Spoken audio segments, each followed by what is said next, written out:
Eu tinha 19 anos quando meu pai me pediu para passar algumas semanas ajudando um amigo dele em sua cabana nas montanhas. O nome dele era Mark, um ex-sargento do exército, um homem sério, sem paciência para frescuras.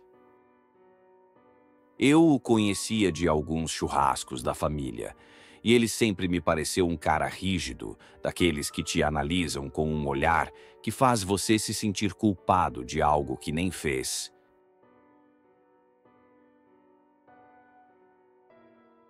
Mark morava sozinho em sua cabana, a 15 quilômetros da cidade mais próxima, cercado por florestas densas e colinas rochosas.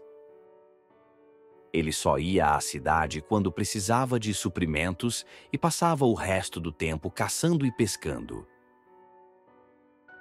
Meu pai insistiu que eu fosse ajudá-lo. Ele precisava cortar lenha, consertar parte do telhado e limpar algumas trilhas. Não fiquei animado com a ideia de passar 2 semanas num lugar isolado com um ex-militar que provavelmente acordava antes do sol nascer. Mas fui mesmo assim. A estrada até a cabana era longa, estreita e cheia de curvas. Durante a última hora de viagem, não vi uma única alma viva. As árvores eram altas, fechando-se ao meu redor. Quando finalmente cheguei, Mark já estava do lado de fora, cortando lenha. Ele parecia não ter envelhecido nada, apesar de estar perto dos 60. A cabana era simples, mas bem construída. Uma estrutura de madeira robusta, com um alpendre coberto e um pequeno galpão nos fundos. Atrás dela, a floresta se estendia sem fim.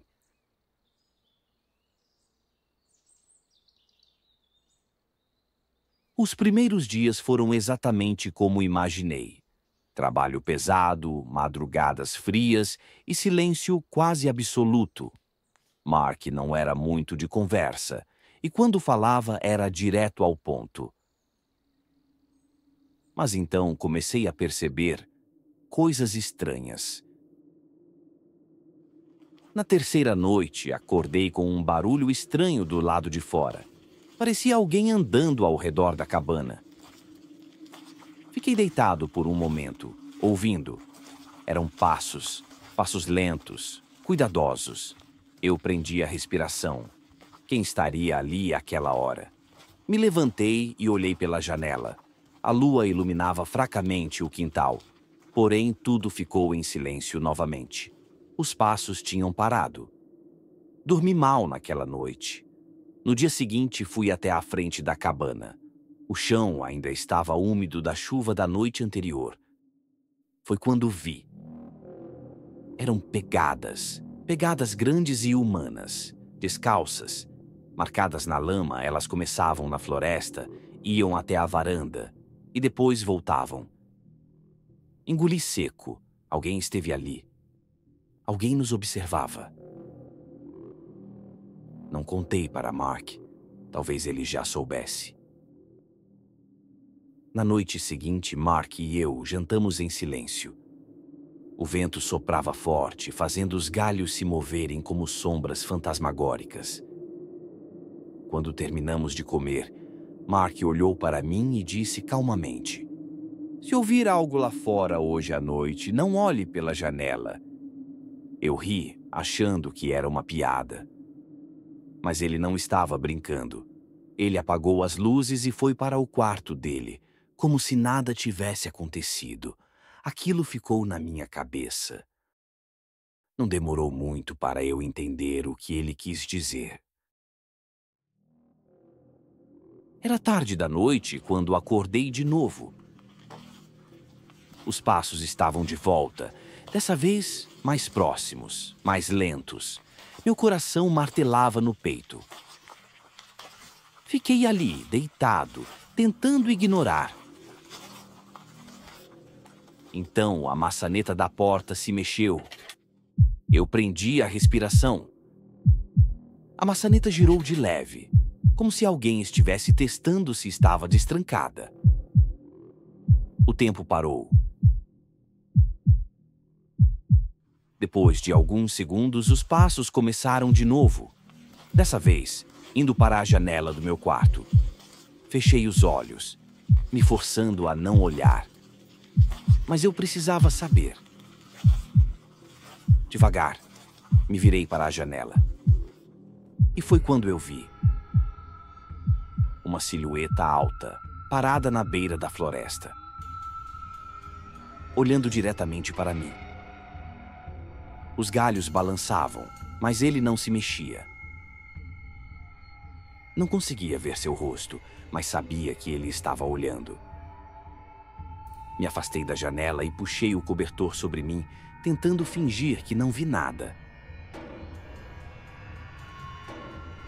O resto da noite foi um pesadelo. Os passos não pararam. Eles rodeavam a cabana, indo e voltando, mas nunca entraram. Por quê? De manhã, Mark já estava acordado, preparando café como se nada tivesse acontecido. Mas eu sabia que ele sabia. Não aguentei mais. Quem está nos vigiando? Perguntei. Ele tomou um gole do café e disse: Não é quem, é o quê? Antes que eu pudesse perguntar mais, ele se levantou. Vem comigo. Ele me levou até o galpão nos fundos. Assim que abriu a porta, um cheiro horrível tomou conta do ar. O lugar estava cheio de ossos. Alguns eram pequenos, animais, provavelmente. Mas havia outros, muito maiores. Mark apontou para o canto. Havia um saco de dormir velho. E ao lado dele, pilhas de comida enlatada, algumas ainda abertas. Meu sangue gelou. Tem alguém morando aqui? Murmurei. Mark balançou a cabeça. Tinha. O que aconteceu com ele?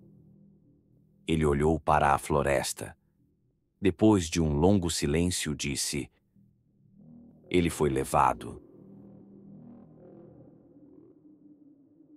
Não dormi nada aquela noite. Fiquei sentado na cama, segurando um canivete como se aquilo fosse me proteger. Eu sabia que a coisa ainda estava lá fora. E naquela noite, ela veio mais perto. Por volta das 3 da manhã, ouvi a porta da cabana ranger. Ela estava abrindo.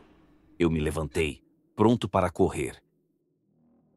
Mas então, ouvi Mark falando. Baixo. Firme. Ele estava conversando com aquilo. Não conseguia entender as palavras, mas sabia que ele não estava assustado. Depois de um tempo, o silêncio voltou. Na manhã seguinte, Mark me disse para ir embora mais cedo. Isso não é problema seu, ele disse. Quando entrei no carro, olhei para a floresta uma última vez. E vi. A silhueta estava lá, entre as árvores, parada, olhando.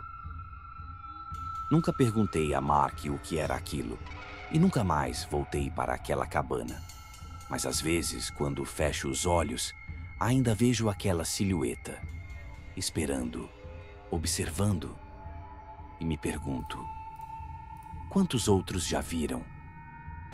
E quantos nunca voltaram para contar a história?